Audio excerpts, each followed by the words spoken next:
Absolutely love jerked food. One of my absolute favorites. Jerked pork, beef, chicken's one of my absolute favorites. It's something that's pretty easy to make and to make healthy.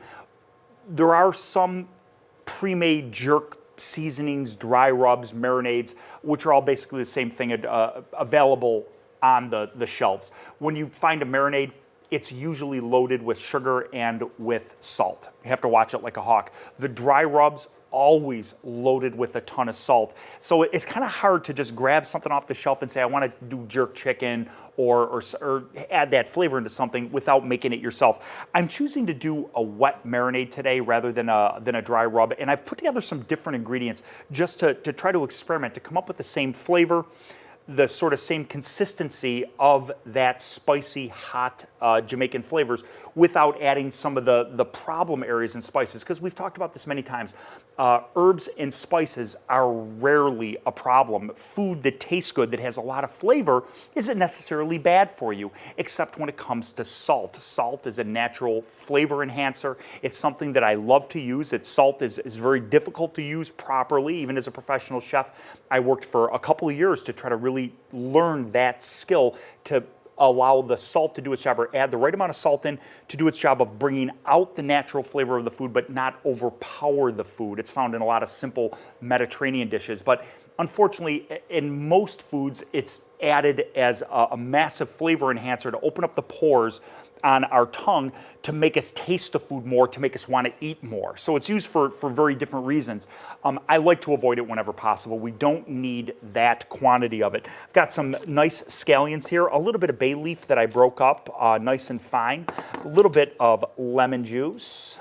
Going right into the Ziploc bag. One of my favorite ways to do marinades, because then when you're done, you can throw the whole thing out. You don't have to worry about washing a dish. If you do want to save on the plastic bags, you could do this in a bowl. Just remember that once you use this marinade with raw chicken, you cannot use it for anything else. I would never boil it or cook it or use it for anything else. It's a one shot and done type of deal. A little bit of low sodium soy sauce in here. I added some garlic in. I don't know if I mentioned that, some chopped garlic here. We're going to add quite a bit of crushed red pepper, but this is very much up to personal preference. If you like things spicy, go nuts with it. If you don't like it real spicy, tone it down a little bit. You do need a little teeny bit no matter what, though. A little bit of cinnamon, some dry mustard, and we are good to go. Beautiful. There we go. Mustard also, dry mustard. This is exactly what they use in the hot mustard, the little packets of hot mustards like you would put on an egg roll or something like that. It's nothing more than dry mustard with water added to it into a paste. Now you know how hot that is. You've had that before. Imagine how hot it's going to be in this marinade that we're making. So you have to be very careful with that. That's going to add a lot of spice. This chicken just goes in the bag and has to marinate. It's critical that you let this sit long enough in the marinade so that it can absorb the flavor, especially chicken. Beef, not as important. It's more porous, it's going to absorb the flavor, but with chicken, you want to let it sit. I would go overnight. I would absolutely go overnight with this, but then again, I would want to go overnight because I would want to get a lot of the spice and a lot of the heat and flavor into this. If you don't like it as spicy, the cool thing about anything Jamaican or spicy like this in marinades, if you leave it in longer, it's going to be spicier. If you leave it in less, it's going to be less spicy. So if you'd like less of a spiciness or hotness to it, just marinate it less and you're good to go. I'm going to throw this on the grill real quick, cook it off, and that's it. Super easy. Easy to have the flavors that we love and stay healthy.